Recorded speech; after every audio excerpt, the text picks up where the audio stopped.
kabul ziyaretlerimizi inşallah salavat etmeliler. Allahümme salli ala Muhammed ve ala Muhammed. Okuyor. Esselamu aleyke ya Eba Abdillah. Esselamu aleyke ya ibne Resulallah. Esselamu aleyke ya ibne emiril mu'minin ve ibne seyyidil vesiyyin. Esselamu aleyke ya ibne Fatimete seyyidetin sa'il alemin. Esselamu aleyke ya Sarallahi ve ibne Salih vel vitrel mu'tur. السلام عليك وعلى الأرواح التي حلت بملائكتكم مني جميعا صلى الله أبدا ما بقيت وبقي الليل والنهار يا أبا عبد الله يا أبا عبد الله يا أبا عبد الله لقد عظمت الرزية وجلت وعظمت المصيبة بك علينا وعلى جميع أهل الإسلام وجلت وعظمت مصيبتك في السماوات على جميع أهل السماوات فلعن الله أمة أسست أساس الظلم والجور عليكم أهل البيت فلعن الله أمة دفعتكم عن مقامكم وأزالتكم عن مراتبكم التي رتبكم الله فيها فلعن الله أمة قتلتكم ولعن الله الممهدين لهم بالتمكين من قتالكم بريت إلى الله وإليكم منهم ومن أشيائهم وأتباعهم وأوليائهم يا أبا عبد الله يا أبا عبد الله يا أبا عبد الله إني سلم لمن صارمكم وحرب لمن حاربكم إلى يوم القيامة فلعن الله آل زياد وآل مروان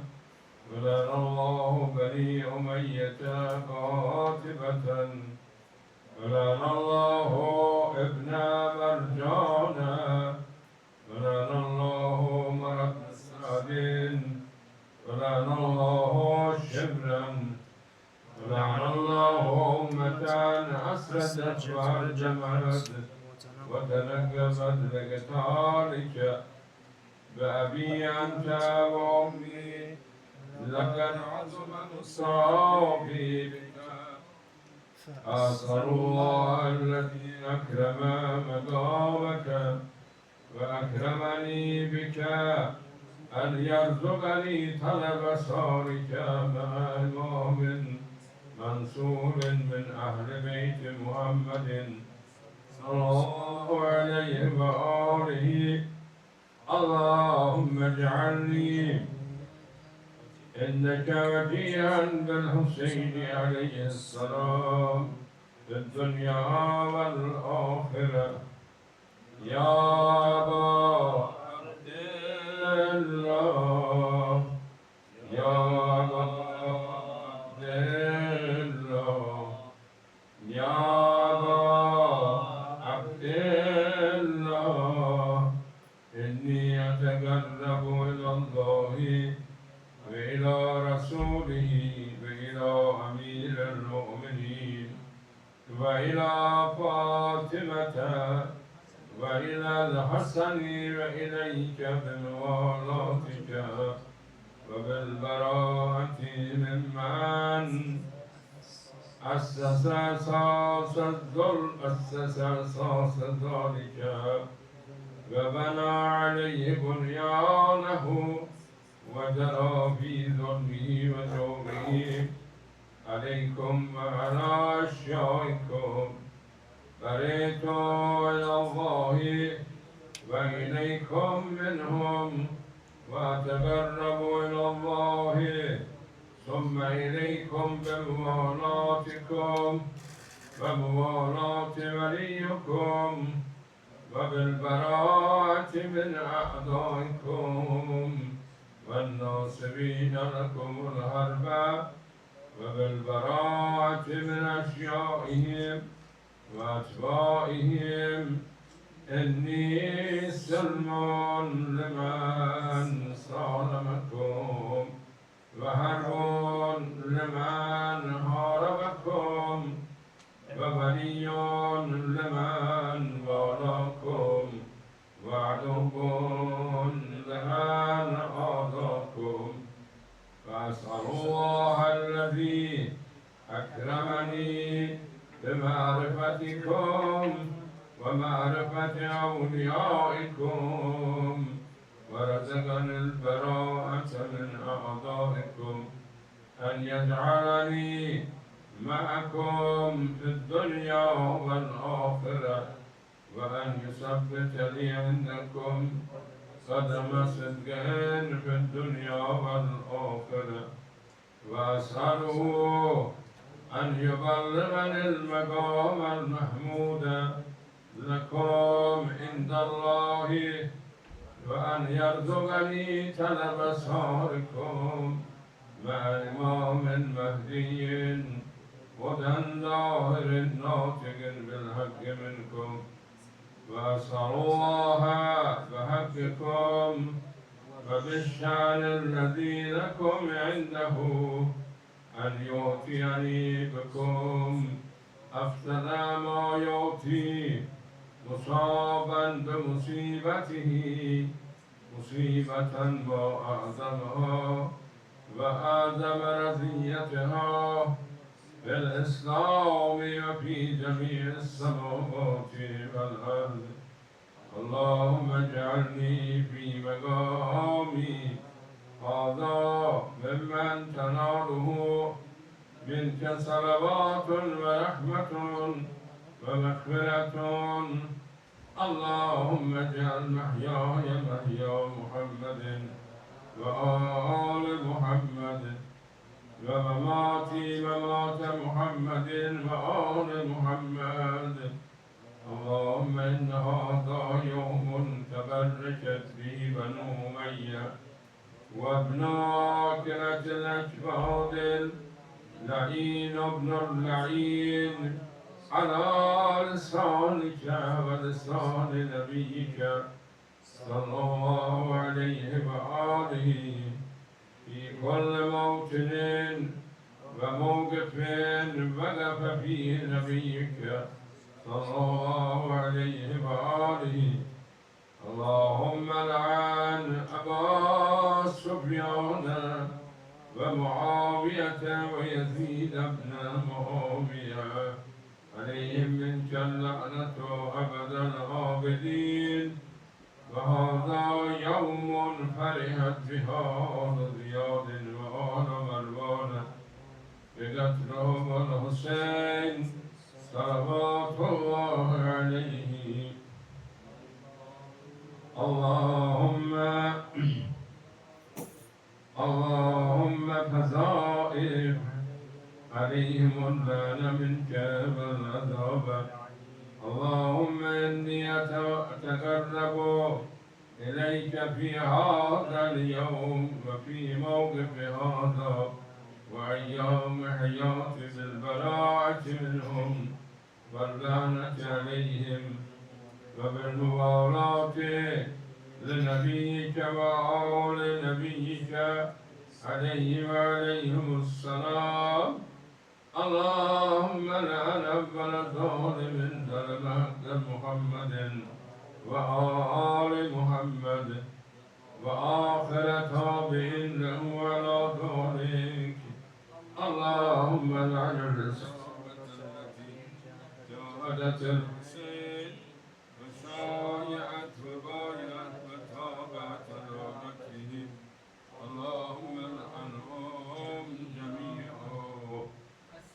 السلام عليك يا أبا عبد الله وعلى الأرواح التي السلام عليك يا أبا عبد الله وعلى الأرواح التي هلت بفنائك. عليك مني سلام الله أبدا ما بقيت وبقي الليل والنهار، ولا جعله الله آخر العهد مني لزيارتكم. السلام على الحسين وعلى علي بن الحسين وعلى أولاد الحسين وعلى أصحاب الحسين. السلام على الحسين وعلى علي بن الحسين وعلى أولاد الحسين وعلى أصحاب الحسين. السلام على الحسين وعلى علي بن الحسين وعلى أولاد الحسين وعلى أصحاب الحسين. اللهم خص أنت أول ظالم بالله مني، وابدأ به أولا ثم العن الثانية والثالثة والرابعة. اللهم العن يزيد خامسا والعن عبيد الله بن زياد وابن مرجان وعمر بن سعد وشمرا وآل أبي سفيان وآل زياد وآل مروان إلى يوم القيامة. سجدة.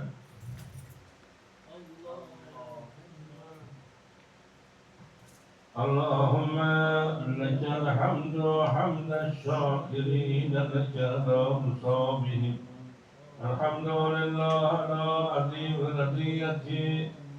اللهم ارزقني شفاعة الحسين يوم الورود وثبت لي قدم صدق إنك مع الحسين وأصحاب الحسين الذين بذلوا مهدهم دون الحسين عليه السلام. صلوات الصلاة. اللهم صل على محمد وآل محمد. دين شهداء كربلاء حضرت زهرا رو جمع نماز.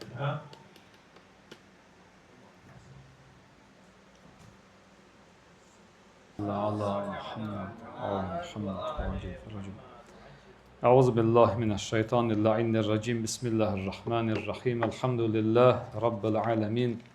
الصلاة والسلام على سيدنا ونبينا وحبيب قلوبنا وطبيب نفوسنا أبي القاسم مصطفى محمد. اللهم صل على محمد وآل محمد وعجل فرجهم وعلى أهل بيته الطيبين الطاهرين المعصومين المنتجبين لا سيما بقية الله في الأراضين مولانا صاحب الأسر والزمان.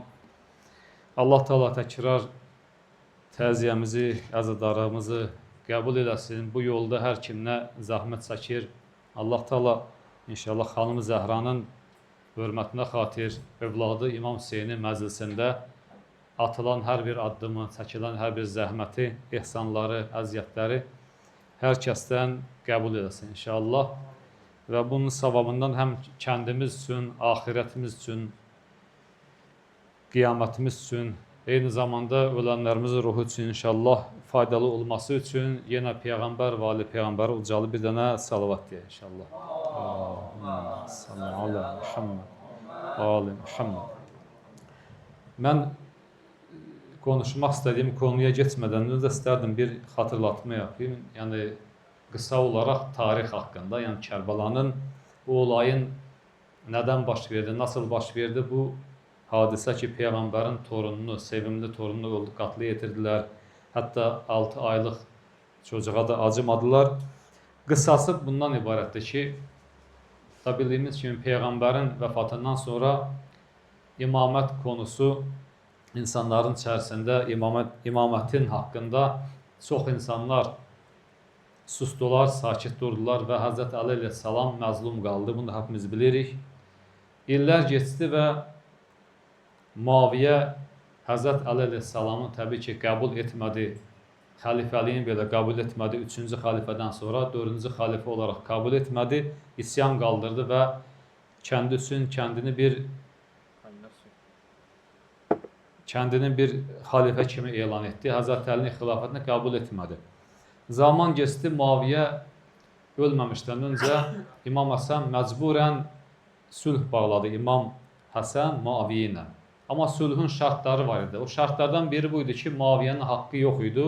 Kəndindən sonra oğlu Yezidi xəlifə rəhbər seçsin. Yəni, anlaşma böyle idi ki, anlaşmanın şərtlərindən ən önəmlisi buydu ki, Muaviyyə vəfat edəndən sonra, öləndən sonra, əlbəttə ölməmişdən öncə oğlu Yezidi xəlifə kimi tanıtdıran deyil, özündən sonra, vəli əhd olaraq tanıtdıran deyil. Amma Muaviyyə öyle yapmadı və Muaviyə bu sülha qarşı çıxdı, bu müqaviləyə qarşı çıxdı və Yezidi kəndindən sonra bir xəlifə olaraq tanıtdırdı və Muaviyə öləndən sonra Həzrət İmam Hüseyin əleyhissalam bununla razı qalmadı. Məqsəd də nə idi? Söhbət şəxsi deyildi. İmam Hüseyin əleyhissalam təbii ki, məsum bir insan olub.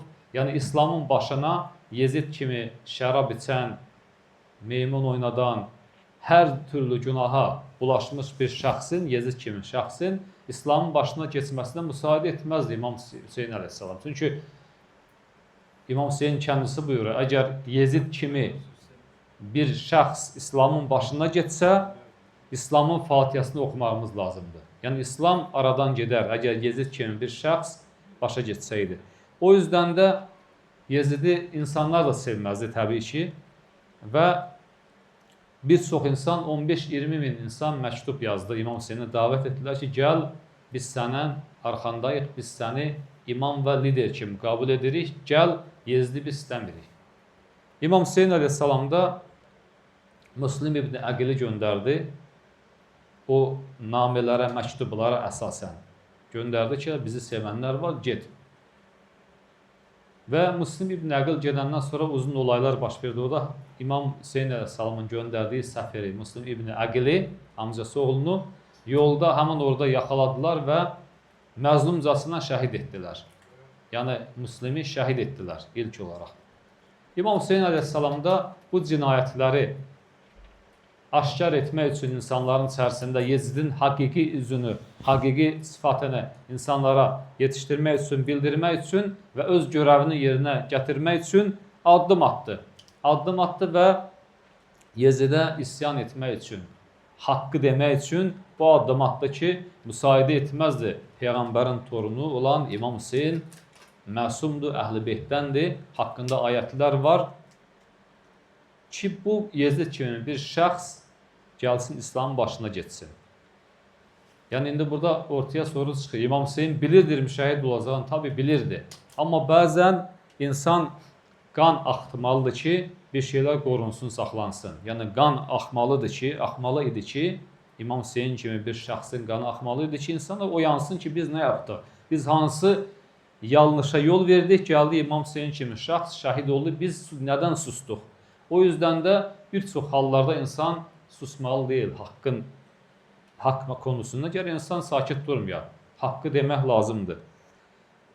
Allah rəhmət eləsin mərhum İmam Hümeyniyə. O hər dəfəsində mən videolarına baxmışıq, hamımız görmüşük, tərcümələri də var və farsçasına mən dinləmişəm. Məsələn deyir ki, əgər mən lider deyiləm, o gənclərdir, cavanlardır liderlər. Yəni siz olmazsaz mən bir şey yapamaram. İndi İmam Həsən əleyhissalam nədən sülh yaptı? İnsanlar yox idi.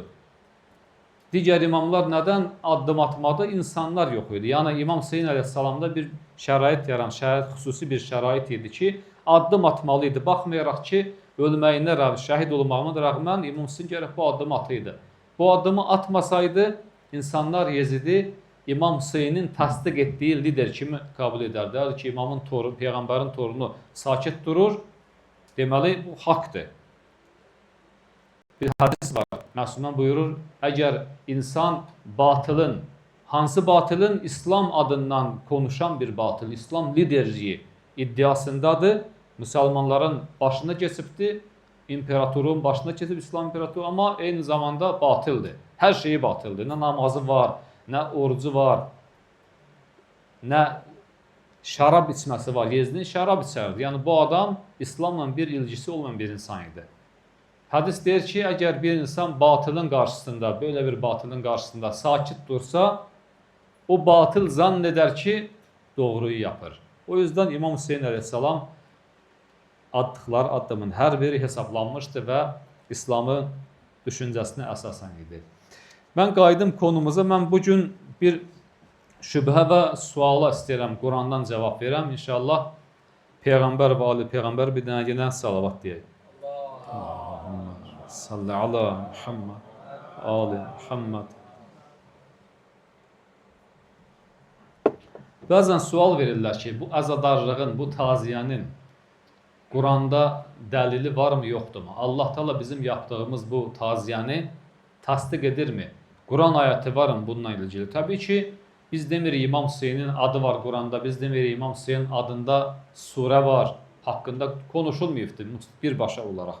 Amma bəzi ayətlər var ki, o ayətlərin vasitəsilə Allah bizə kod verir sanki. Allah bizə bir çizgi çəkir ki, bir yol göstərir ki, biz o ayətlərin anlamını öyrənəndə, təfsirinə baxanda, nədən nazil oldu həmin ayətlər, onu öyrənəndə baxırıq ki, əgər İmam Hüseynin olayı, Kərbala olayı Quranın nazil olma vaxtından aynı zamanda baş versəydi, mütləqa surələrin içində Kərbala hadisəsi, Kərbala olayı danışılardı. Allah bunu deyərdi, buna şübhəmiz olmasın. Yəni, hələ hənuz Quran tam enmədən bu Kərbala baş versəydi olayı, Allah Kərbala haqqında konuşardı Quranda, buna şübhəmiz olmasın. Mütləqa konuşardı. Çünki böyük bir olaydı. Peyğəmbər kimi şəxsin, İmam Hüseyin kimi torunu haqqında belə bir olayla Allah da sakit durar. Mümkün deyil. İndi Quran nazil olandan sonra, Peyğəmbərin vəfatından sonra bu olaylar baş verdi. Allah Teala təzədən ayət nazil edəsidir. Amma Quran-ı Kərimdə mən istəyirəm 3 çeşid ayətləri gətirəm. Ki biz nədən Muharrem ayını taziyə saxlayırıq, yas saxlayırıq? Nədən bu ayda düğün yapmaq yasaqdır? Sevinmək, şad şeylərin, məclislərini keçirmək yasaqdır. Nədən? Əlbəttə bir çizgiyi mən deyim, burada bir nöqtanı deyim. Bazen olur ki, bazı səbəblərə görə insan məcbur olur bazı şeylər yapmağa. Burada da şart var ki, insan çox sevinməsin, çox kəndini qəlbində insan hər kəs tanıyır. Qəlbən əgər məcbur olub insan bir iş yapırsa, bunun bir problemi yoxdur. Əgər məcbur olubsa tabii ki. Amma normalda bu haram aylarda, Səfər ayında, haram aylarda, Muharrem ayında xüsusi olaraq da insan şadlanması, şad olması, düğün yapması, düğünə getməsi düzgün deyil. İndi bunun səbəbləri nədir? Ayətlər hansılardır? Məsələn, Allah Teala Hac surasının 32-ci ayəsində buyurur: "Zəlikə və men yuazzim şairallah fe innaha min taqval qulub." Tərcüməsi budur ayətin. Əgər insan Allah'ın şüarlarını, Allah'ın alamatlarını, Allah'ın nişanələrini qarşı təzim göstərsə, onları böyük tutsa, Allah'ın dəyər verdiyi günləri böyük tutsa, bilsin ki, onun qəlbində takva var deyə Allah'ın hürmət etdiyi şeylərə insan təqvası var qəlbində. Yəni Allah, Allah'ın əzəmətli günlərini kim böyük tutsa, o şəxsin təqvasından qaynaqlanır. İndi biz buna bir misal gətirək Qurandan. Allah Teala deyir, şair Allah, Allah'ın şüarları. Başqa bir ayətdə Allahın şüarı olaraq Səfa və Mərvəni, Səfa və Mərvə dağları var da, bilirsiniz, həccə gedənlər bilir, Allah nəsib etsin, getməyənlərə də. 2 dənə dağ var, Səfa dağı və Mərvə dağı. Bu olay nədən ibarətdir? Həzrəti Hacar aleyhissalam İsmail üçün, İsmail küçük idi, yaşı az idi. Oğlu İsmail üçün çox sıcaq idi ora, su peşində idi. Oğlu İsmail susuzluqdan az qalmışdı ölə, dili qurumuşdu. Çocuq idi da, çocuq idi.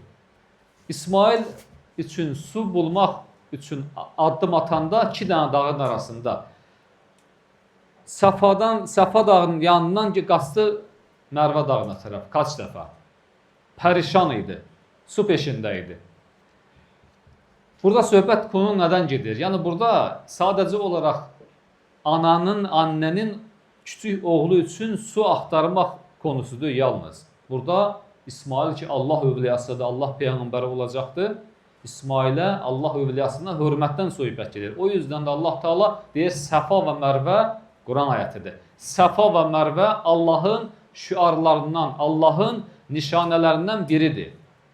Yəni orada olan dağdan söhbət getmir. Konu o dağ deyil. Dağ elə dünyada minlərdən, 100 minlərdən dağlar var. Hamısı da Allahın dağıdır. Allah yaratdığı dağlardır. Söhbət nədən gedir? O daşdır da. Arabistandakı dağ olan daşdan buradakı dağların, Alp dağlarının nə farkı var? Məsələn bir, Alp dağlarda dağdır, oradakı da dağıdır. Allahın dağıdır. Söhbət orada o dağların arasında baş verən olaydan gedir. Olay nədir?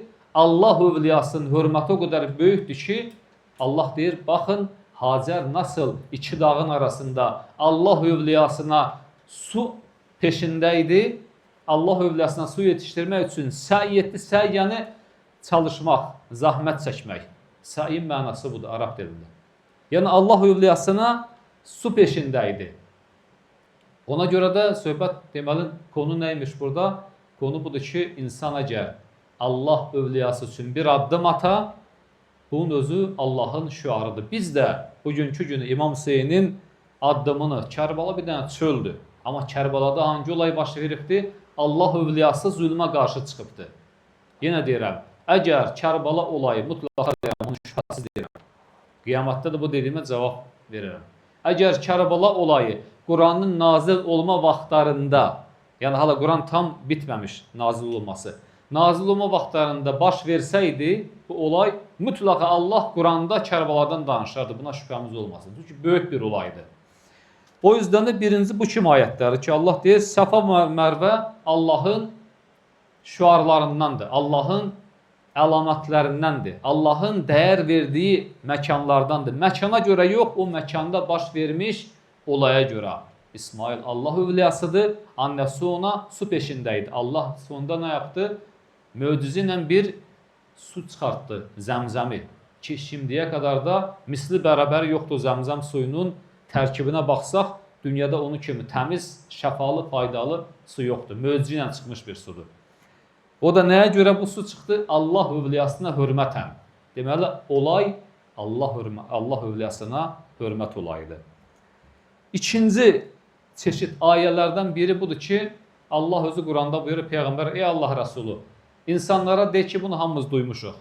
Peyğəmbər olduğum üçün sizdən heç bir şey istəmirəm. İstədiyim bir dənə şeydir. O da budur ki, mənim yaxınlarıma, məqsəd orada əhl-i beytdir, məvəddətiniz olsun. Məhəbbət və məvəddət. Məhəbbət, alimlər belə açıqlayırlar ki, məhəbbət yalnız insanın qəlbindədir. O, yanlış da ola bilər, doğru da ola bilər. İnsanı kandıra da bilər, həqiqi də ola bilər, məhəbbət. İnsan qəlbində, məsələn, fərz edək, bir dostunu çox sevir. 2 dənə arkadaşdır, dostunu çox sevir. Gün gəlir, həmin dostu buna bir böyük kötülük yapır. Deməli, bunun məhəbbəti 50-yə 50 imiş. O dostu buna yanlış yaptı, misal üçün deyirəm. Amma məvəddət nədir? Məvəddət budur ki, insanın qəlbində olan sevgisini insan əməldə göstərsin. Əməl, bu mühümdür ha burası. Allah Peyğəmbəri buyurur, ey Peyğəmbər, müsəlmanlara de ki, Peyğəmbər olduğum qarşılığında sizdən heç bir şey istəmirəm, bəkləntim yoxdur sizdən. Bir dənə bəkləntim var. O da budur ki, əhl-i beytinə sənin məvəddətiniz olsun. Yəni, sadəcə de ki, qəlbində sevməsinlər. Qalibdən başqa dildə də, əməldə də sevsinlər onları. Biz də bu ayətə əsasən deyir, ey Allah Resulü, biz sənin əhl-i beytini sadəcə qəlbimizdə yox, dilimizdən də, aməlimizdən də sevirik. Ki, əgər bəzi müsəlmanlar zahirdə deyirlər sevirik, amma Muharrem ayında məsələn bayram kimi keçirirlər, aşura paylayırlar, verirlər, aşura günündə yemək verirlər. Bu olmaz axı. Əlbəttə bazıları bilmirlər bunu, cahillikdə bunu yapırlar.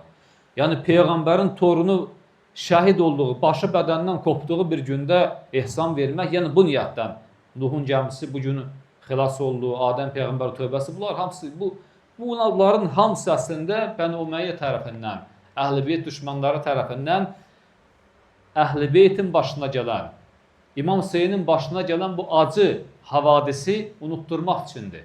Məqsəd budur. Biz deyir, ilahi, biz sənin əmrinə tabeyik və Əhl-i Beytə qarşı məhəbbət yox, məvəddətimiz var. Onu qalbimizdə sevmirik Əhl-i Beyti sadəcə olaraq. Qalbimizdən başqa, əməlimizdən də, dilimizdən də, əlbisəmizdən də sevirik, siyah giyirik. Məvəddət budur. Bu baxımdan çox mühümdir. Və Peyğəmbərin bir cümləsi var. Buyurur, İslam nasıl ki qarib gəldi, qarib də köçüb gedər insanların arasında. Yəni, qarib nə anlamda? Sahibsiz anlamda. Tək, ətraf tərəfdən himayə olunmayan, tək qalan. Bunun anlamı budur ki, İslam ilk zuhur edəndə ətrafını düşmanlar sarmışdı, bürümüşdü. Kafirlər, bütpərəstlər, münafiqlər. O durumda Peyğəmbər gəldi, İslamı yaydı. O zorluqlar da Peyğəmbərin dişində sındırdılar, qırdılar, başına çöp tökdülər. Müsəlmanları ilk əvvəl İslamda nə qədər müsəlman şəhid oldu. Tutdular, bəzilərinin üzərinə ağır daş qoydular. Sinəsində daş dura-dura öldü İslamın əvvəlində. İslamın ortalarında da aynı onu kimi İslamın Peyğəmbərin vəfatına qədər zülmlər davam etdi. Amma Peyğəmbər sabr etdi. Bu qədər zorluqlar qarşısında Allah deyir ki, məvəddətiniz olmasa Əhl-i Beytə, ey Peyğəmbər, de ki, sanki mənə bir iyilik yapıyorsunuz siz. Yəni Peyğəmbərin bu zülmləri, əziyyətləri daha doğrusu qarşısında Allah deyir, deyilən ki, Əhl-i Beytə, Əhl-i Beytimə sizdən bir dənə istədiyim budur ki, Əhl-i Beytimə məvəddətiniz olsun. Biz də deyirik ki, biz ilahi sənə, sənin əmrinə sənin Əhl-i Beytini məvəddətimiz var. Aşura ziyarətini oxuyuruq hər gün. Orada bir dənə cümlə var. Yəni cümlələrin biri budur. Buyurur və həzə yevmun fərihət bihi Alı Ziyad və Alı Marvan. Bu gün Aşura günü ilahi o gündür ki Ziyad oğulları, Mərvan oğulları bu gündə sevinirlər. Yəni bu kimlərdir bunlar? İmam Hüseynin qatilləri. Aşura günü sevinirlər. Yəni Allahın ayətinə zidd çıxırlar. Allah deyir ki, məvəddət yalnız onların şad gündə sevinmək deyil ki, qəmli günündə qəmli olmaq, Əhl-i Beytin qəmli günündə. Onların sevincli günündə sevimli olmaq, sevinmək. Məsələn, hədiyyə almaq çocuklara, xanımlara. Məsələn, deyirəm də, Həzrət Fatimə Zəhran doğum günüdür. Xanımlara insan hədiyyə alsın, sevinsin, ona bağlasın hədiyyəsini, niyyəti olsun.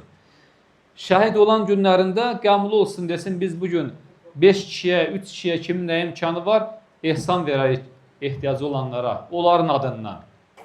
Bunların hamısı məvəddətdir. Və üçüncü çeşid aya biz nədən yas saxlayırıq, əza saxlayırıq bu məclislərdə? Bəzi ayətlər var, Allah Teala həmin ayətlərdə bizi dəvət edir. Unutmamağa dəvət edir, zülümləri unutmamağa. Misal üçün, onlardan ayətlərdən biri uzundur, havadisi. Habillə Qabil eşidirsiniz də. Habilin Qabil vasitəsilə qatlə yetirilməsini danışır Allah. Yəni orada kötülüyür Qabilin addımını. Sonra peşman olur da, işim yoxdur, havadis uzundur hadisə. Onu kötülüyür. Nədən danışır bizə? Biz bilək zalim və zülm. Onu tanıyaq. Məzlumla zalimi tanıyaq. Və ya başqa bir ayətdə buyurur, İsa Peyğəmbərə həqiqi iman gətirənlər var idi. Ashab-ül Uxdud deyə Quranda keçir.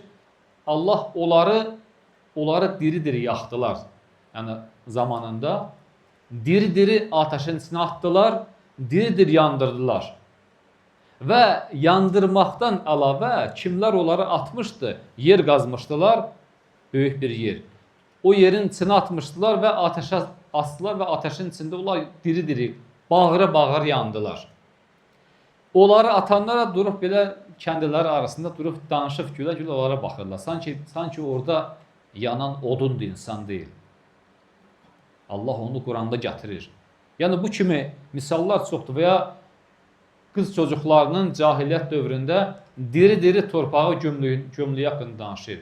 Bi-ayyi zənbin qutilat. Hangi günaha görə qız çocukların diri-diri toprağın içində bastırıb və boğaraq öldürdülər. Allah bunu kötülüyür.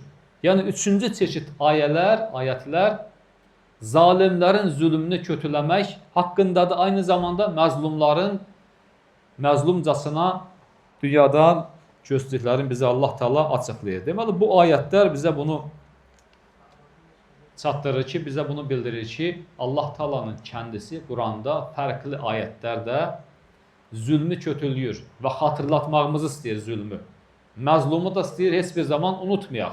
Və dünyada bir cümlə var, buyurur cümlədə məsumlardandır. Səhv etmirəmsə də ağlımda belə qalıb, hədis kimi yox, alimlərin cümləsi də var bu kimi məzmunda. Ey Hüseyin, sənin zülm gördüyün gibi heç bir şəxs zülm görməyib. La yevmun keyevmik ya Əbu Abdillah. Ey Əbu Abdillah, səni kimi heç kəs zülm görmədi. Həqiqətən belədir, insanın bazen bir yaxını vəfat edər. Abisi, qardaşı, annəsi, babası, çocuğu, bir kişi. Bir kişinin əziyyətini dözmək, sabr etmək kolaydır. Amma bir gündə insanın bir neçə gündə hər şeyi gedə, gözünün qabağında. Bu həqiqətən zordur insan üçün. Çox zordur. Baxmayaraq ki, o məsumdur, imamdır, amma yenə də insandır da. Onun da içərisində Allah Taala, onun da içərisində sevgi, məhəbbət yerləşdiribdir. O da sevir. Çocuğunu sevməlidir, təbiidir. 6 aylıq körpə insan bir an canlandıraq gözümüzdə. Əlini alıbsan çocuğu, 6 aylıq körpəni, sus deyirsən. Su yerinə sənə ox atırlar. Çocuğun oxdan vururlar. Bu həqiqətən bir insan gərək nə qədər qaddar ola. O Hristiyan biri olub deyir, bu kimdir? Kərbala olayında deyir, bu kimdir? Siz bunu nədən başını bədəndən ayırsınız? Deyirlər, Peyğəmbərin torunudur. Bu Hristiyan təəccübüdür, deyir, biz onun ehtimalindəyik, o arzu ilə, o ümiddən yaşayırıq ki, çünki Hristiyanlarda da bir belə baxış var ki, ehtimalən %2%, %5 İsa Peyğəmbər evlənib, bir dənə çocuğu var və indi onun dünyada varisi var, vərəsəsi var. Belə ehtimallar verirlər. Deyir, biz onun peşindəyik, o %2 ehtimalin peşindəyik ki, bəlkə İsa Peyğəmbərin qanından olan biri var, onun ayağından öpək, başımıza qoyaq ayağını, ona təzim eləyək. Siz belə-belə Peyğəmbərin bu torunudur, bunun başını bədəndən nasıl ayırırsınız? Özü də müsəlman olan halda. O yüzden deyir, la yevmun keyevmik ya Əbu Abdillah. Ey Əbu Abdillah, sənin zülm gördüyün gün kadar heç bir şəxs zülm görmədi həyatda. O yüzden də bu kadar ayetler ki var, Allah kötülüyür zülmü, zalimi tanımağı bizə əmr edir. Məzlumun haqqını savunur Quranda, məzluma tərəf danışır, məzlumun haqqını müdafiə etməyə bizə əmr edir. Bizim görevimiz budur ki, biz də İmam Hüseyin Aleyhisselam haqqında inşallah ən az budur ki, bu taziyaları keçirək, çocuklarımıza danışaq, kəndimiz, qalbimizlə yalnız yox, dilimizdə də, əməlimizdə də bir çox alanlarda inşallah say edək İmam Hüseyinin həqiqi tərəfdarlarından olaq, o ağanın inşallah elə olsun ki, qiyamətdə onun qarşısında başımız aşağı olmasın. Çünki biz İmam Hüseyin adını taşıyırıq. İmam Hüseyin Aleyhisselam bir dənə buradakı misal üçün fərq etmə dünyanın arasında olur olsun, bir dənə Hristiyan, Yahudi, bütpərəst ona qarşı bəklentisi olan deyil ki.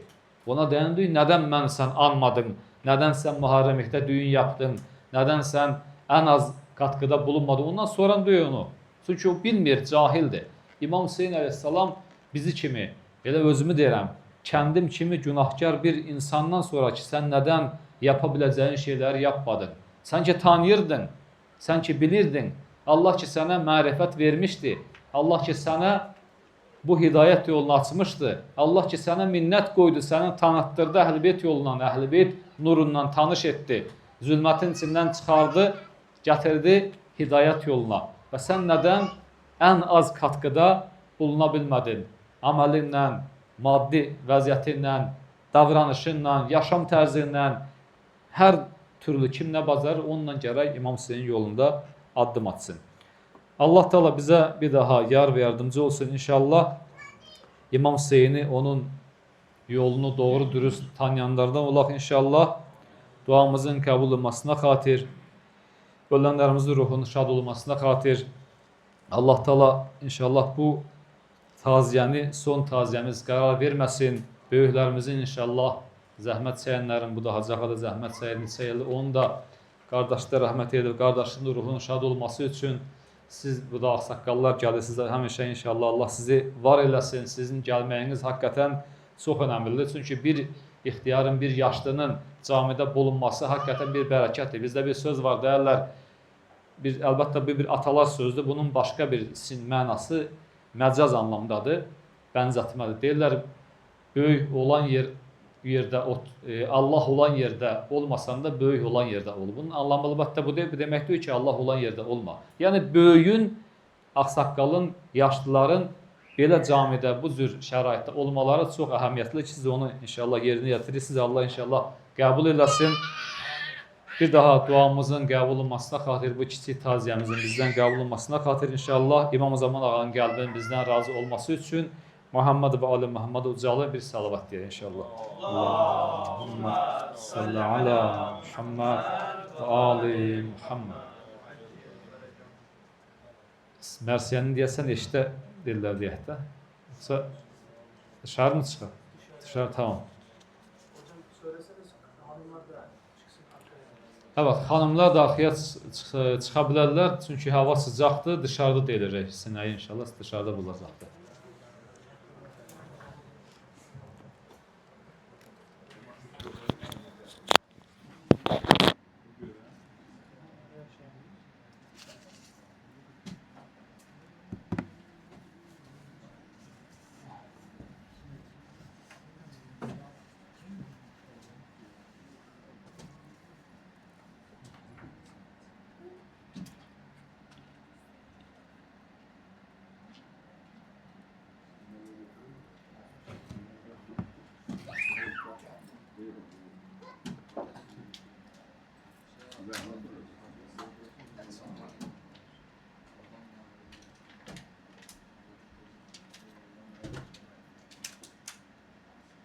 Eu sempre sinalizaria o vídeo criticado mesmo.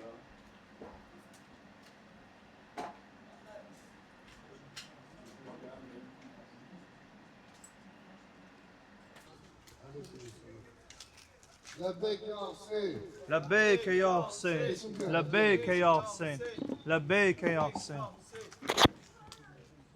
حسين باي حسين باي حسين باي حسين باي حسين باي حسين باي قريب كربلاء حسين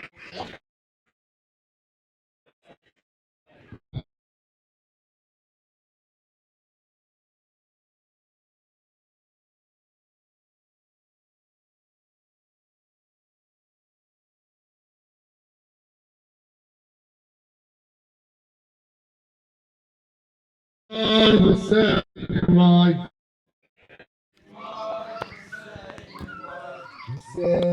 باي حسين باي حسين باي حسين باي حسين باي Okuyanlar gelsinler bro.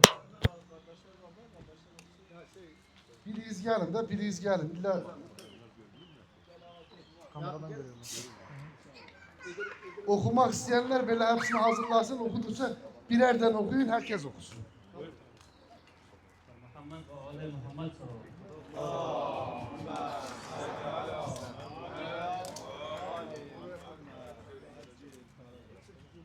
Kerbela azmake neyna bazmake Kerbela Hüseyin İbni Aliyem Ulala Zigama Kerbela Hüseyin İbni Aliyem पूरा लड़जेगा माँ है करबला हुसैन इब्ने अली पूरा लड़जेगा माँ करबला हुसैन इब्ने अली पूरा लड़जेगा माँ करबला के ने नवाज के हाय करबला हुसैन इब्ने अली पूरा लड़जेगा माँ करबला हुसैन इब्ने अली पूरा लड़जेगा माँ हाय करबला हुसैन इब्ने अली पूरा लड़जेगा माँ करबला हुसैन इब्ने अली पूरा लड़जेगा माँ हाय करबला हुसैन इब्ने अली पूरा लड़जेगा माँ सब बियानी दे दका दरदानी दे माँ सब बियानी दे हाय दका दरदानी दे हाय करबला हुसैन इब्ने अली पूरा लड़जेगा माँ हाय करबला हुसैन इब्ने अली पूरा लड़जेगा माँ करबला हुसैन इब्ने अली पूरा लड़जेगा माँ हाय करबला हुसैन इब्ने अली पूरा लड़जेगा माँ हाय करबला हुसैन इब्ने अली पूरा लड़जेगा माँ करबला के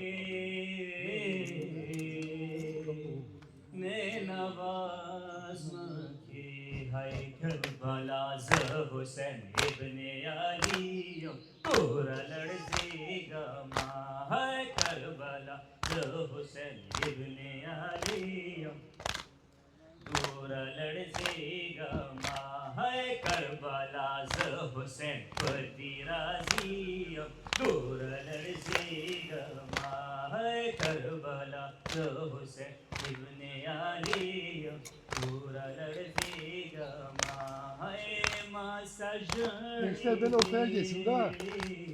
Gençler nerede durur aksakallar? Böyle geçin ön tarafa. माँ सराजनी दे हाय तारागरी हाय करबला हुसैन इब्ने अली पूरा लड़जेगा माँ करबला हुसैन इब्ने अली पूरा लड़जेगा माँ हाय करबला Utanma, vurun. है करबला हुसैन इब्ने अली पूरा लड़जेगा माँ है करबला हुसैन इब्ने अली पूरा लड़जेगा माँ करबला के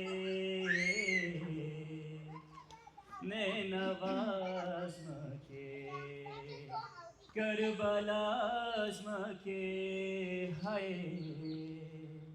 ने नवाज के हाय करबला हुसैन कदी राजी पूरा लड़जेगा माँ करबला हुसैन इब्ने अली पूरा लड़जेगा माँ हाय करबला हुसैन इब्ने अली पूरा लड़जेगा माँ हाय करबला हुसैन इब्ने अली पूरा लड़जेगा माँ हाय करबला हुसैन इब्ने अली पूरा लड़जेगा माँ करबला हुसैन अली पूरा लड़जेगा माँ हाय माँ अलमदार वक्सा वफादार वक्सा माँ अलमदार वक्सा वफादार वक्सा है करबला हुसैन इब्ने अली दूरा लड़ेगा करबला हुसैन इब्ने अली दूरा लड़ेगा है करबला हुसैन बदी राजियम दूरा लड़ेगा है करबला हुसैन इब्ने अली लड़जेगा माँ करबला आज़मा के ने नवाज़ के करबला आज़मा के है ने नवाज़ के है करबला हुसैन इब्ने अली दूर लड़जेगा माँ है करबला हुसैन इब्ने अली दूर लड़जेगा माँ है करबला हुसैन अलीम दूर लड़जेगा माँ है करबला हुसैन इब्ने अलीम दूर लड़जेगा है करबला हुसैन इब्ने अलीम लड़जेगा माँ है माँ असगार वक्सा माँ अकबर वक्सा माँ असगार वक्सा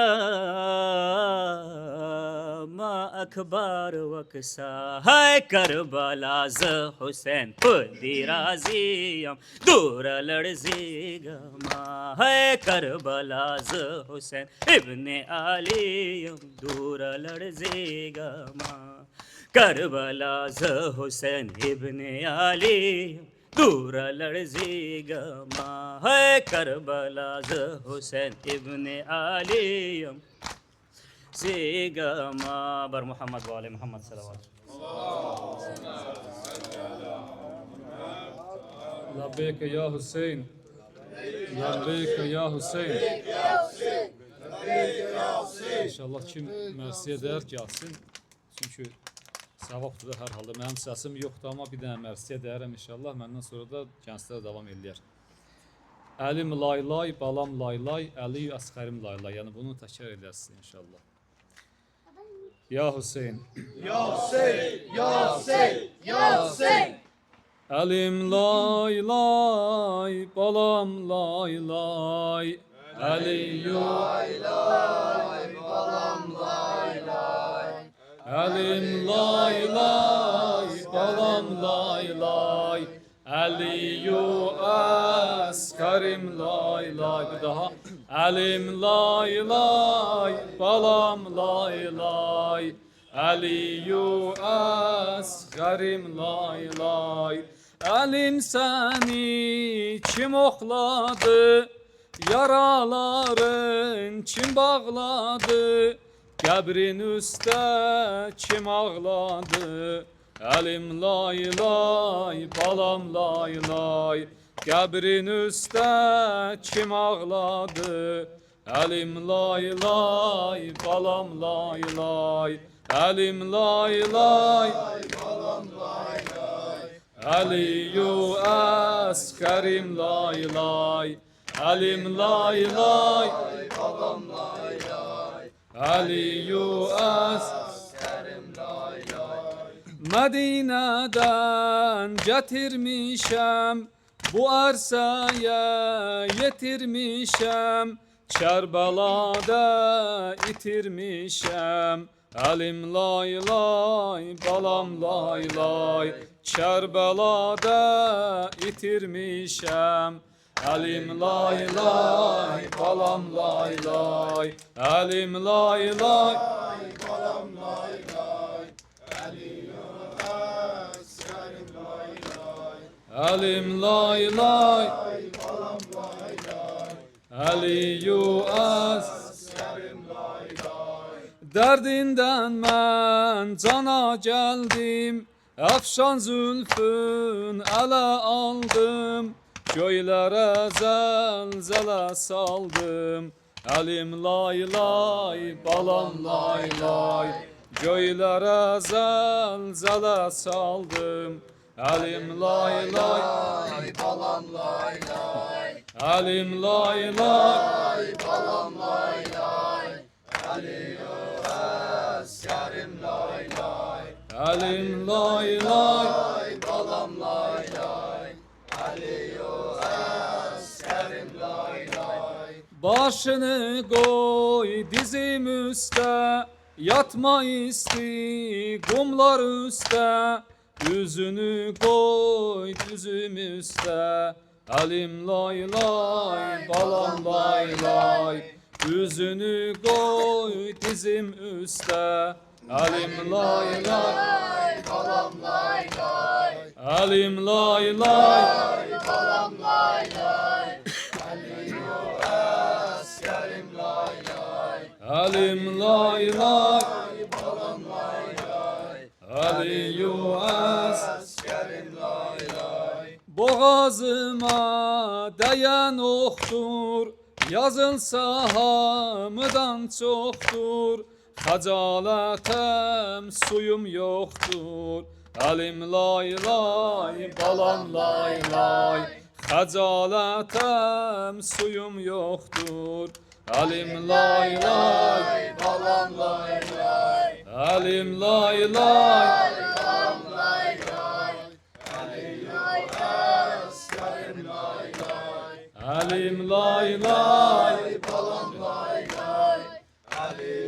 Askerim lay lay. Lebbeyke ya Hüseyin. Lebbeyk ya Hüseyin. Lebbeyk ya Hüseyin. Lebbeyk ya Hüseyin. Yaklaş buna, içeriye de ses kız. İkisini birden yapacağım. Ayrılım anam gülümden, ayrılım anam gülümden. İstekli bülbülümden, her vaxt biçare düşsem. Ağam tutar elimden, ağam tutar elimden. Ayrılmanam gülümden, ayrılmanam gülümden. İstekli bülbülümden, her vaxt biçare düşsem. Ağam tutar elimden, ağam tutar elimden. Garibem ağam garibem ağam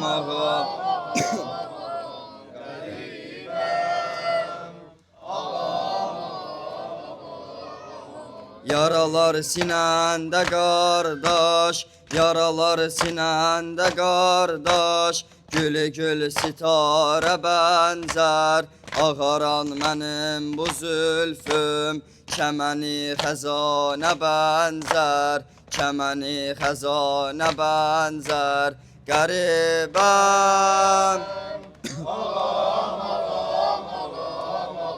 garibem ağam ağam ağam ağam garibem. Sen uşaq idin öpərdi, sen uşaq idin öpərdi. Ürəyində qan peyğəmbər, bu yerə dəyərdi bir gün. Deyəcək o qanlı xəncər, deyəcək o qanlı xəncər. Sen uşaq idin öpərdi, sen uşaq idin öpərdi. Ürəyində qan peyğəmbər, bu yerə dəyərdi bir gün. Deyəcək o qanlı xəncər, deyəcək o qanlı xəncər.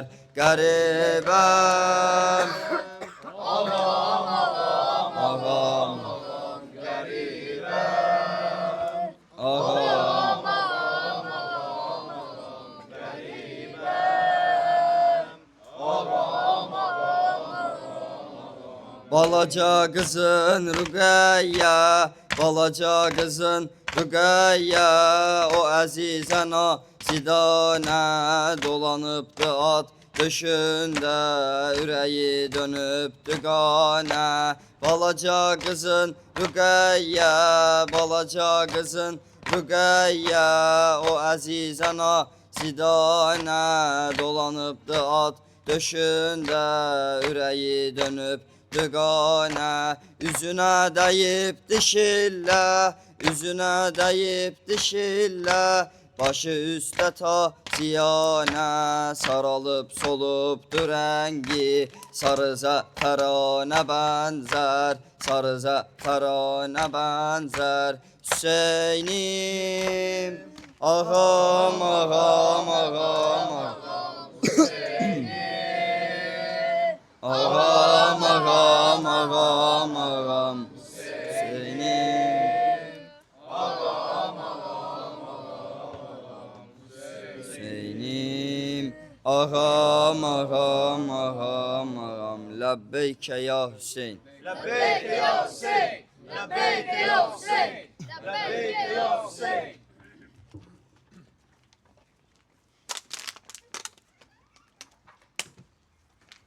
لبيك يا أبا الفز لبيك يا أبا الفز لبيك يا أبا الفز لبيك يا أبا الفز شاه وفا أبا الفز شاه وفا أبا الفز شاه وفا أبا الفز أبا الفز أبا الفز أبا الفز شاه وفا أبا الفز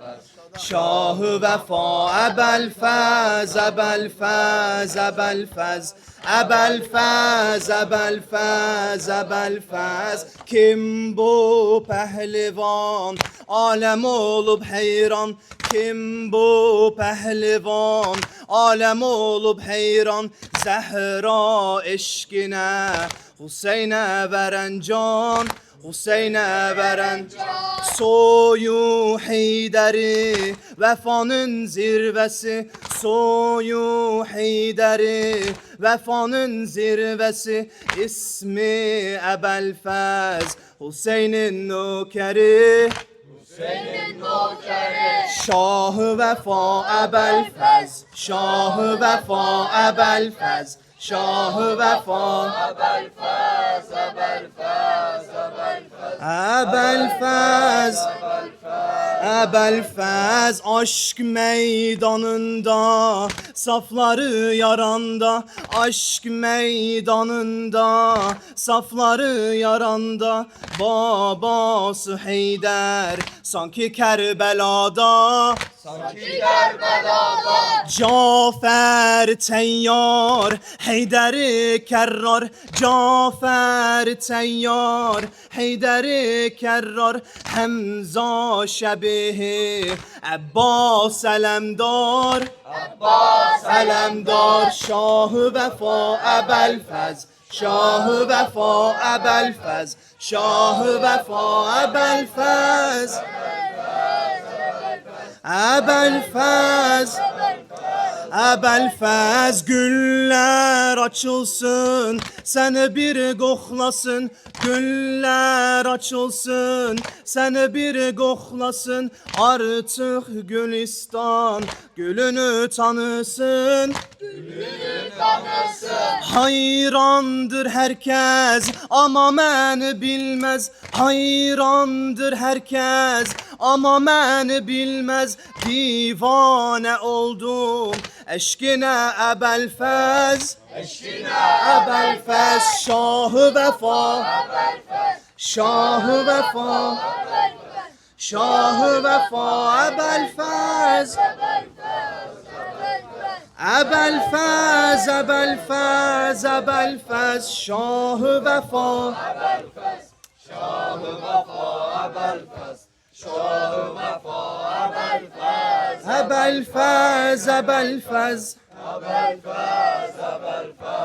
Ebelfez Sərməst məstəm, bəzmə ələstəm, divanəyəm, mən məcnun gəzərəm. Sərməst məstəm, bəzmə ələstəm, divanəyəm, mən məcnun gəzərəm. Kərbu bəlan gönlümdədir, ismin hər an dilimdədir. Bu can sənin əlindədir, ölərəm sənsiz ağa, ölərəm sənsiz. Əba Abdillah, Əba Abdillah, Əba Abdillah, Əba Abdillah. Mənəm biçarə, dəli divanə, sənsiz avarə, həsrət çəkərəm. Mənəm biçarə, dəli divanə, sənsiz avarə, həsrət çəkərəm. İsmi qəlbə səfa Hüseyn, eşqi dərdə dəva Hüseyn. Canım sənə vəda Hüseyn, ölərəm sənsiz ağa, ölərəm sənsiz. Əba Abdillah, Əba Abdillah, Əba Abdillah, Əba Abdillah, Əba Abdillah. Dərdimə dərman eşqi əlvan, ay sənə qurban, sənsiz ölərəm. Dərdimə dərman eşqi əlvan, ay sənə qurban, sənsiz ölərəm. Göz yaşlarım Hüseyn deyər, sənin eşqin ömrə dəyər. Bir an sənsiz olsam əgər, ölərəm sənsiz ağa, ölərəm sənsiz. Əba Abdillah, Əba Abdillah, Əba Abdillah, Əba Abdillah, Əba Gönlümə Sultan Hüseyn Mətşan, hər səhər axşam səni deyərəm. Gönlümə Sultan Hüseyn Mətşan, hər səhər axşam səni deyərəm. Hər yıl gələr Aşurada, axlım qalar Kərbəlada. Hərəmini salıb yada, ölərəm sənsiz ağa, ölərəm sənsiz. Əba Abdillah, Əba Abdillah, Əba Abdillah, Əba Abdillah, Əba Abdillah, Əba Gönlümə Sultan Hüseyn Mətşan, hər səhər axşam səni deyərəm. Gönlümə Sultan Hüseyn Mətşan, hər səhər axşam səni deyərəm. Hər yıl gələr Aşurada, axlım qalar Kərbəlada. Hərəmini salıb yada, ölərəm sənsiz ağa, ölərəm sənsiz. Əba Abdillah, Əba Abdillah, Əba Abdillah, maşallah. Əba Abdillah, Əba Abdillah, Əba Abdillah, Əba Abdillah, Əba Abdillah, Əba Abdillah, Əba Abdillah, Əba Abdillah. Əba Abdillah, Əba Abdillah. Ləbbeyk ya Hüseyn. Lebbeyk ya Hüseyin, lebbeyk ya Hüseyin, lebbeyk ya Hüseyin.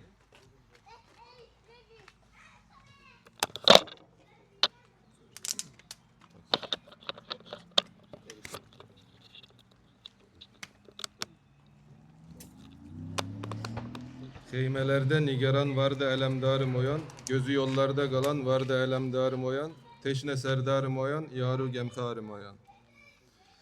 Xeymelerde nigaran vardı elemdarım oyan, Xeymelerde nigaran vardı elemdarım oyan, gözü yollarda kalan vardı elemdarım oyan. Gözü yollarda kalan vardı elemdarim oyan. Teşne serdarim oyan, yaru gemharim oyan. Teşne serdarim oyan, yaru gemharim oyan. Sene menade anam Fatime ağlar yaralı. Sene menade anam Fatime ağlar yaralı. Zeynep'im Nuh'e deyip alemi dağlar yaralı. Zeynep'im Nuh'e deyip alemi dağlar yaralı. Mürteza indi geler yar evi bağlar yaralı. Gemi hicranda yanan vardı elemdarim oyan. Kaseyi aşkımı bir böyle gözümden calama. Gem üste deli alullah'a kardeş galama. Kim teselli verecek indi rügayye balama. Çok yürekte zereban vardı elemdarim oyan. Heymelerde nigaran vardı elemdarim oyan. Heymelerde nigaran vardı elemdarim oyan. Gözü yollarda kalan vardı elemdarim oyan.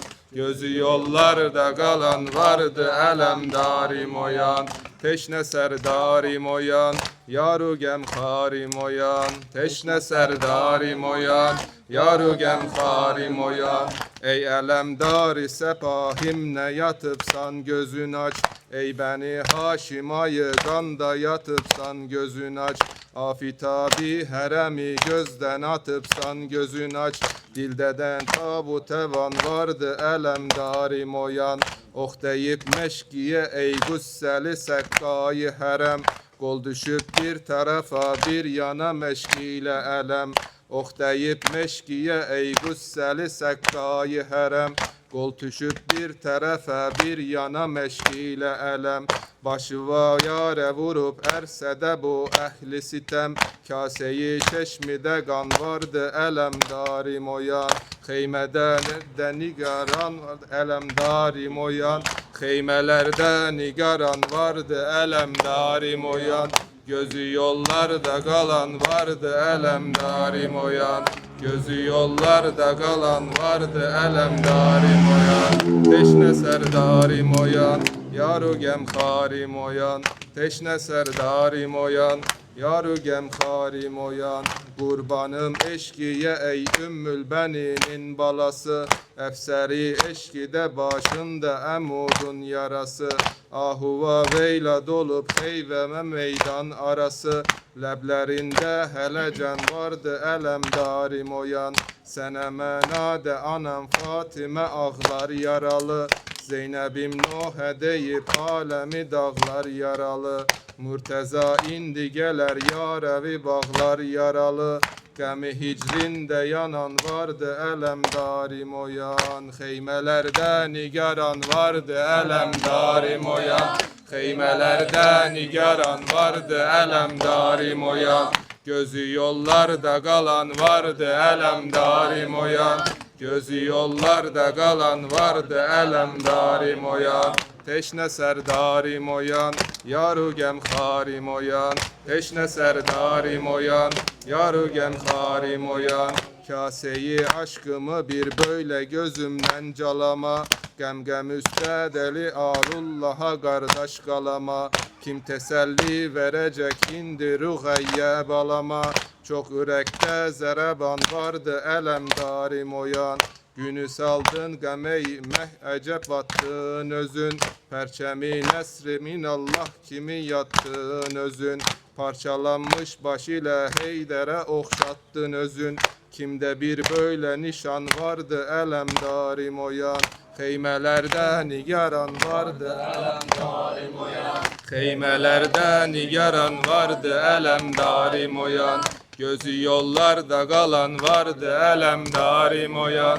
Gözü yollarda kalan vardı elemdarim oyan. Teşne serdarim oyan, yaru gemharim oyan. Teşne serdarim oyan, yaru gemharim oyan. Kalem olsaydı yazardım elemin sinesine. Sözlerim ot töke ehli heremin sinesine. Gördü düşmen beni golsuz başıma vurdu emut. Üzü üstünde yıkıldım anamın sinesine. Zeynep'im nehri Ferat üstesi pehtarım ölüp. Kesilip yolları gayretli elemdarım ölüp. Geremecer başı va bağla bacı. Get otur kardeşi va ağla bacı. Geremecer başı va bağla bacı. Get otur kardeşi va ağla bacı. Daş deyip anlıva gül suretine kan tökülür. Sahili mehrifetek fikreleme can tökülüp.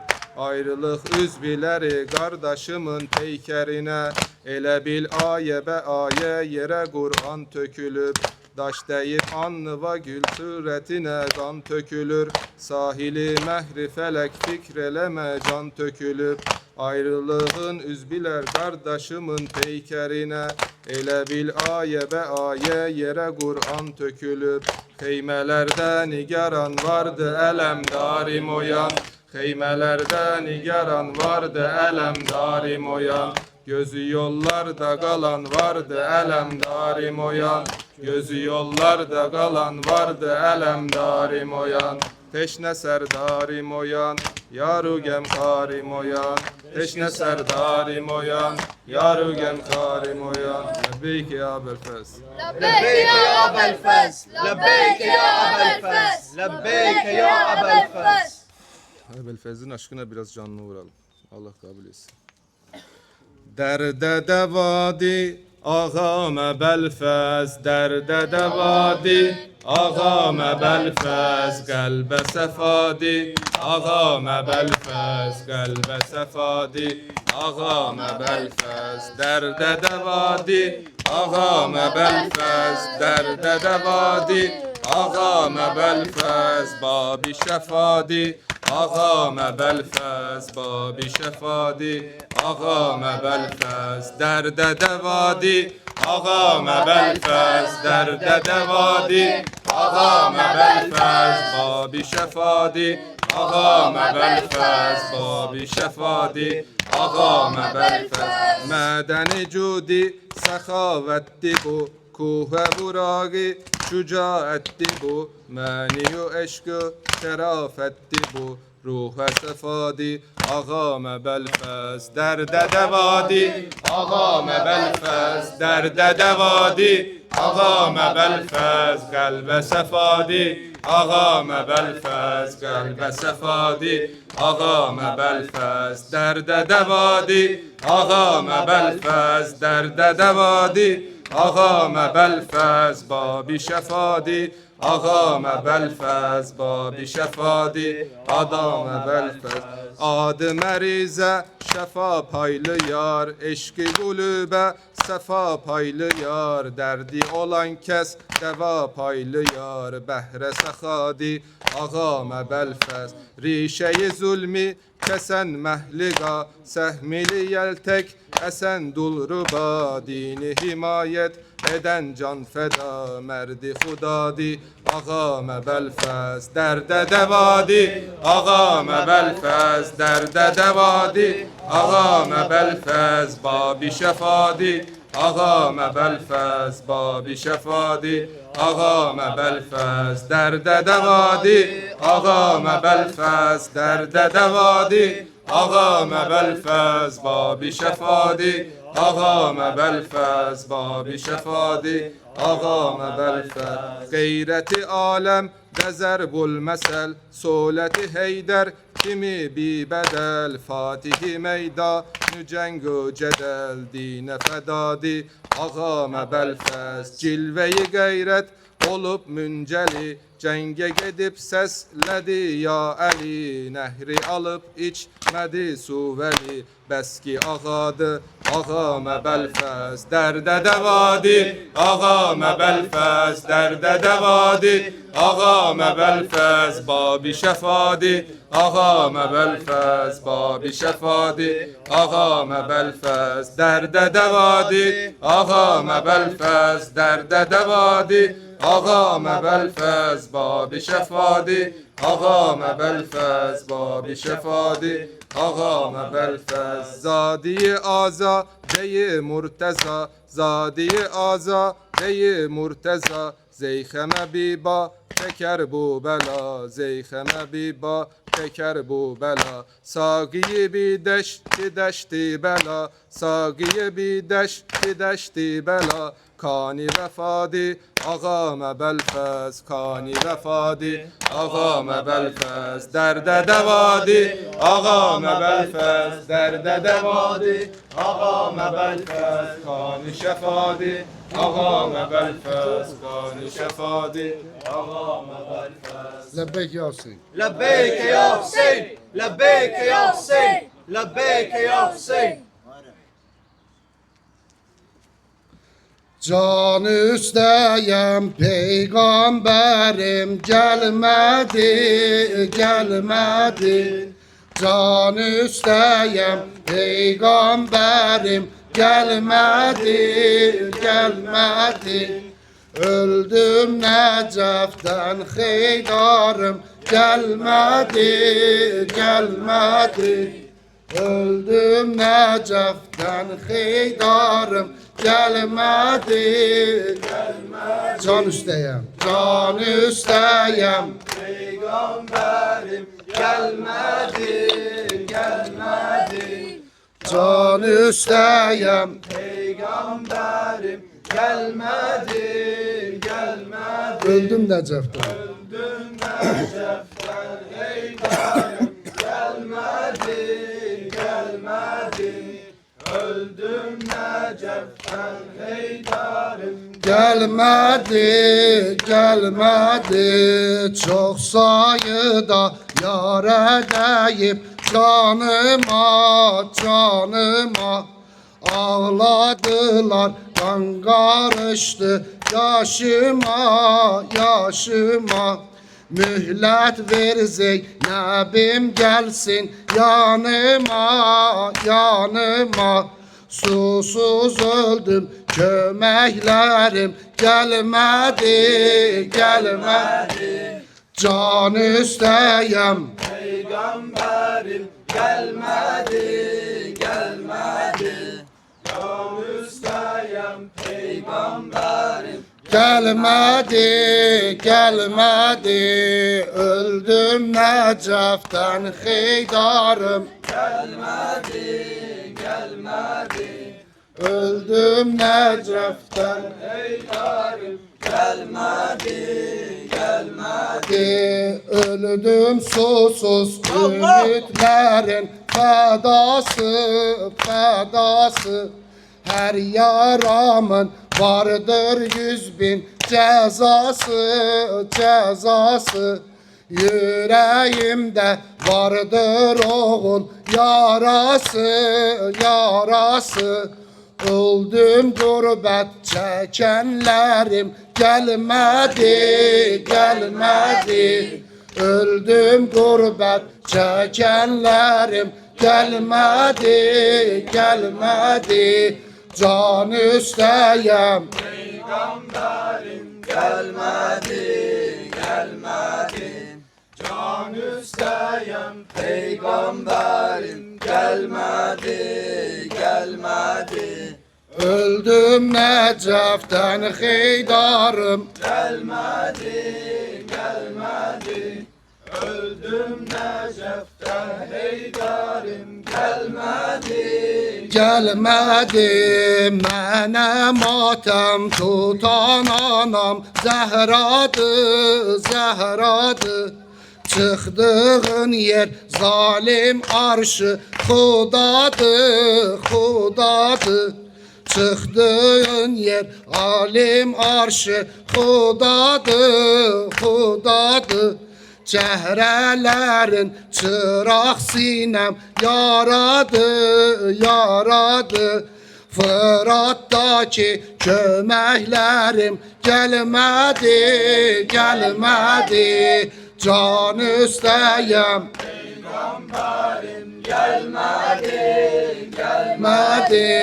Öldüm Necef heydarım gelmedi, gelmedi. öldüm Necef Heydarım gelmedi, gelmedi. Bülbüllerim ağlar şehri çemende, çemende.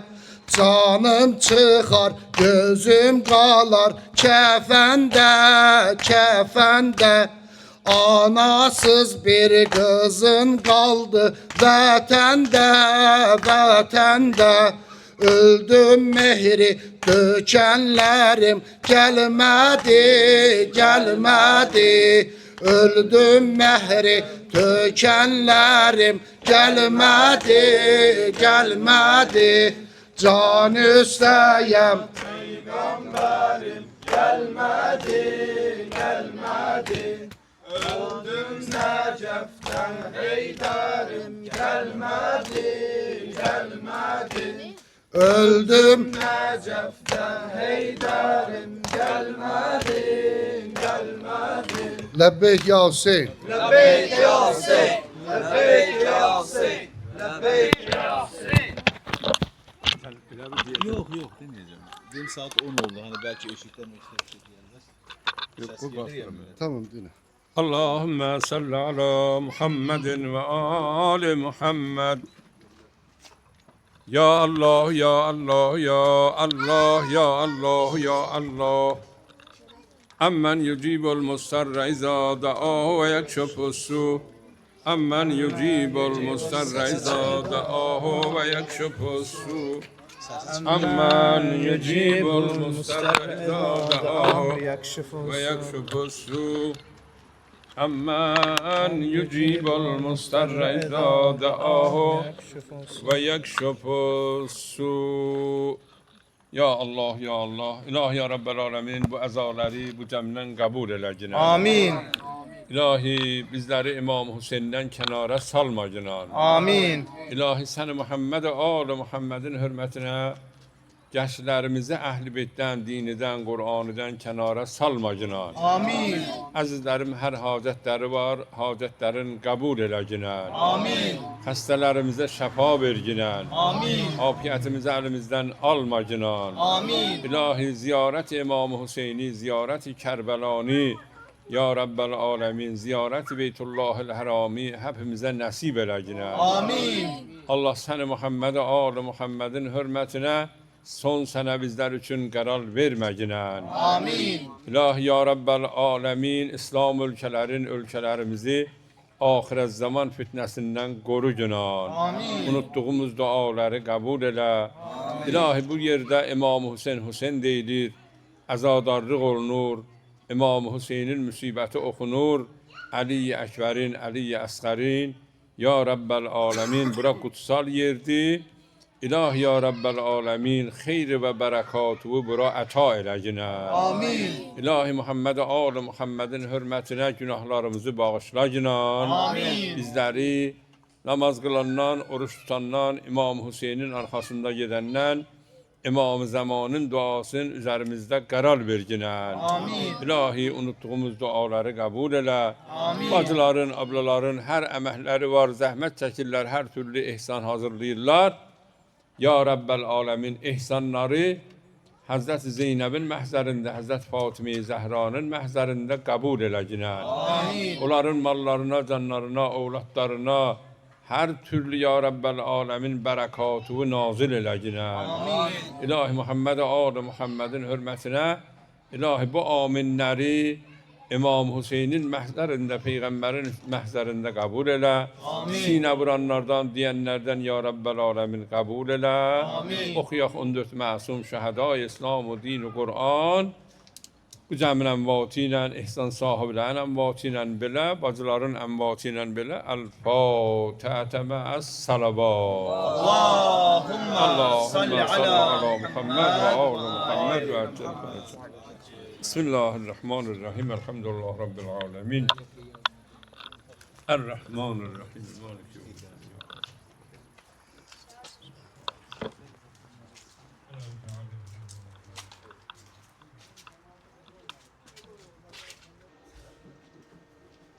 POV çekiyorum. Tamam koyalım. Tamam.